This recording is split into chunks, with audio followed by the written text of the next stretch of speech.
8. Alcoholism and Permissiveness. In my first chapter, I referred to the Indian education in the days before the coming of the white man. The rigors of Indian life meant that over the generations, those unable to survive were weeded out. The hardiness of the older Indians was remarkable, and also their level of intelligence was high.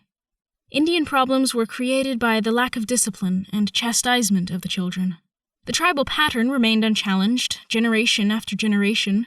Among the intermountain tribes, those between the Rockies and the Sierra Nevada, the essential group was the band of 15 to 20 people. There was no competing, quote, lifestyle, unquote, for Indian children, no inducement other than the family pattern. Children were not spanked or subjected to any discipline other than the disciplines of survival, food gathering, and, at times, battle. As these children early gained superb skills, I was regularly amazed at the abilities of boys in craft and survival. I remember once when 2 young boys, about 8 and 10 years old, went deer hunting. When they had not yet returned after 9 p.m., I voiced my concern, but their grandparents laughed at me. The boys had left at dawn, on horseback, with a 3rd horse to carry the meat. It was their first hunting trip alone. I drove to the foot of the mountain area where they had gone, hoping to see them before going to bed. It was close to 10 p.m. when I heard them coming. They got their deer early, skinned it, cut up the meat after cooling it in a stream, and only then started for home. They were amazed that I was worried about them. How could they get lost? If they only dropped the reins, the horses would head for home. A great deal of common sense marked these people. Their weakness was willpower in the face of temptation. Because the child was indulged when hungry, or whenever the child demanded something, the child did not cry. He or she had nothing to cry about. Denying or spanking a child, as white Americans did, struck the Indians as heartless. Christian Indians who chastised their children angered their non-Christian relatives. In brief, the child was never frustrated. In Christian civilization, the basic pattern of child-rearing has required frustrating the child's self-will and teaching conformity to godly standards in society. The premise for this has been the fall of man.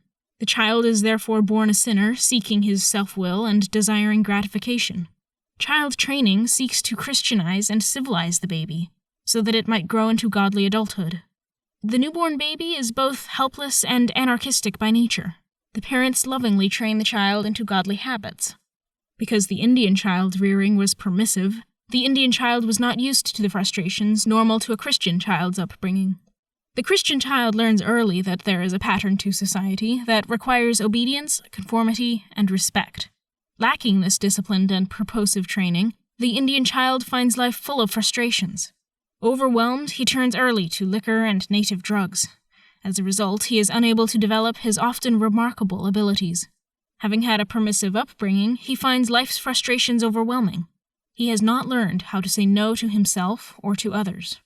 To illustrate, a truly beautiful young Indian woman, after a dance and a few drinks, was persuaded to submit to sexual intercourse. Before this, she had been chaste.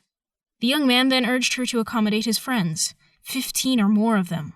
She did, unhappily, and went on a drinking binge lasting many days. This young woman was legally an Indian. In reality, she was more than a little white. I perhaps looked more Indian than she did. Her features and complexion would have identified her in any city as probably an Anglo-Saxon. Her problem was not, quote, Indian blood, unquote. Indian alcoholism has its roots in 2 facts. First, the permissive character of Indian child rearing gives the young a proneness to drinking as an escape from life's frustrations.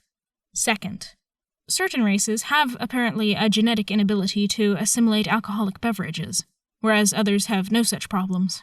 Others who have difficulties with liquor are Northern European peoples. After the end of World War II, and especially after 1953, when I returned to California and white society, I saw the rise of permissive child rearing, and I knew then that white American youth would have serious problems with drinking and drugs. Since then, of course, both liquor and drugs, plus permissive sexuality, have proliferated.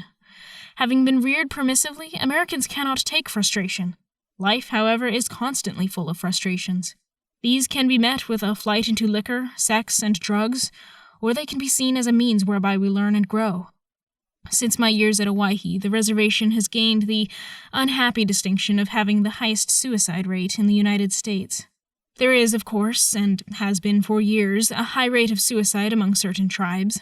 Like the Oriental cultures, which stress, quote, face, unquote, so too many Indians represent face cultures. This trait predisposes them to suicide. However, a major factor in the late 20th century is the inability to cope.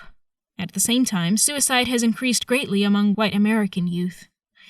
In part, this is a byproduct of, quote, death education, unquote, in the state schools. Even more, I suspect, it is due to young Americans' inability to accept frustration and to grow because of it. At one time, the major reason for alcoholism had other sources.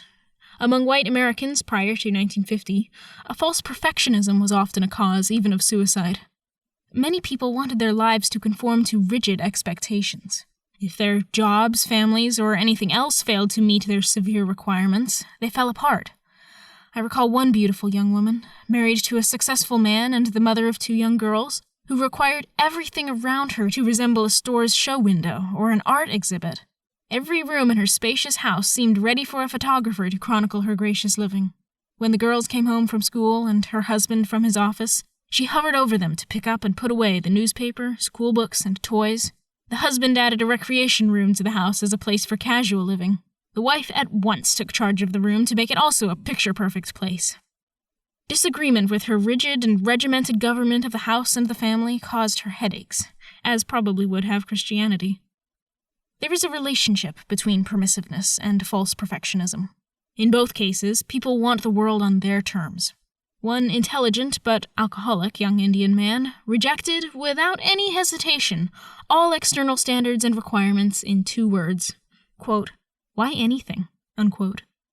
As a broken culture, Indian life was without the presuppositions which are normally basic to life. Many Indians were far better practicing existentialists than Jean-Paul Sartre. Quote, "Why anything?" Unquote, sums up the problem of many Indians, as well as the general white American culture.